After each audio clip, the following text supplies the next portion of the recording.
All right, so let's say you got animals in your barn, particularly chickens. How do you protect them?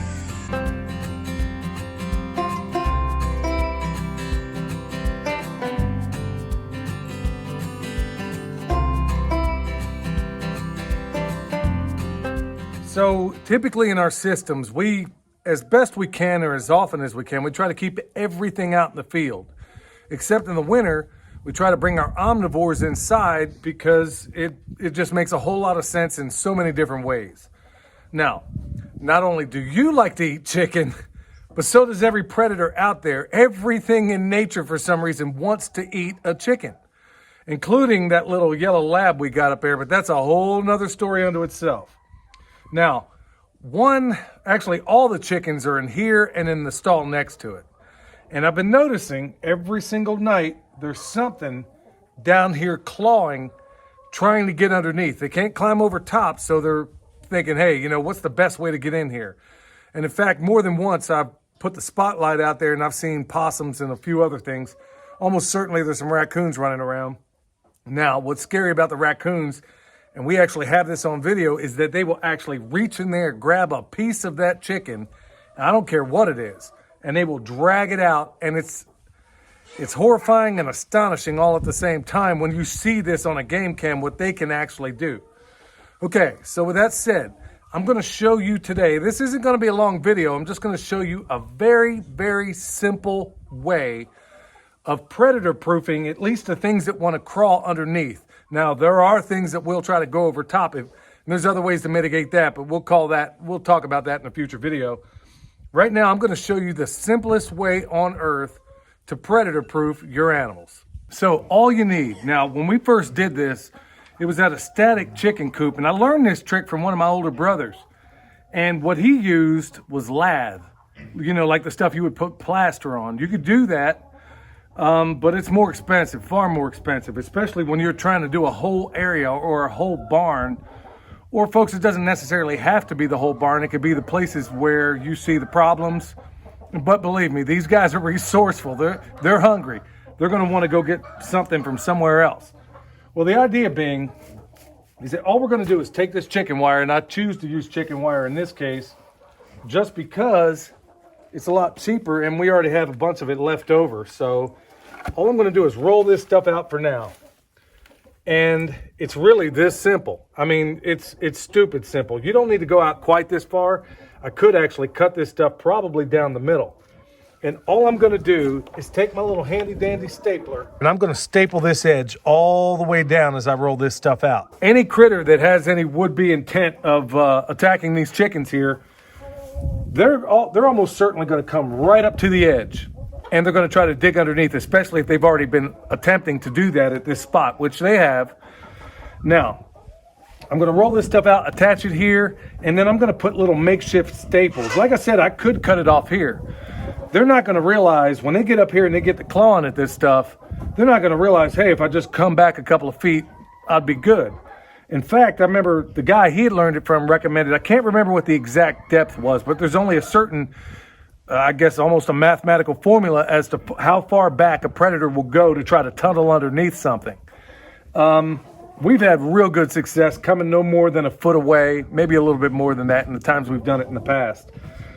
But if you want, I can either take these little staples, which it can be anything, a piece of metal. What I use are those flags that I've already used. They're kind of rusted out and really not good for much. I'm going to kind of staple it down with those, and then in the spring, believe it or not, the grass is going to grow right up through here. It's going to be invisible. These guys are, yeah, that's another, our next video is getting these guys out of here, so stay tuned for that, but I got to get this done. Anyway, we're going to roll this out. You got one of two choices. You could just take and cover this thing up with a little bit of dirt if you want, or you can staple it down and just let the grass come up through it, whatever you want to do. But I guarantee there is nothing, I don't care if it's a feral dog, and we've had that problem before. In fact, I dare say feral dogs have killed more chickens than anything for us. I don't care if it's a feral dog, I don't care what it is. Once they realize, hey, you know what, this is a little bit too much for me to try to get through, they're going to go somewhere else. And it works. So here's how we go about it.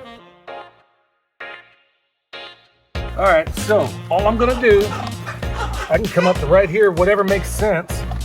And I'm just gonna run some staples. Once I get it coming out. I'm missing big time today. So about every 6 inches or so, I'm gonna staple it. 4 inches, 6 inches. Put it every inch if you want to. And there you got it, right there.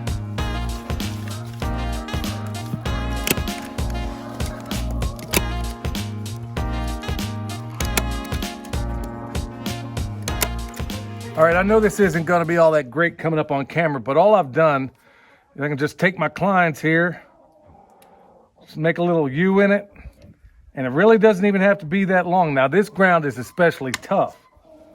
You wanna make sure you keep all your little clippings with you. You don't wanna be dealing with those later. And all I'm gonna do is take that, I'm gonna stick it in this. All I'm gonna do is pin it down, and I can either step on it or just use my clients to kind of beat it in. There you have it. So I'm just gonna go down here, I'm gonna hit this thing along the edge, and then that'll be a wrap.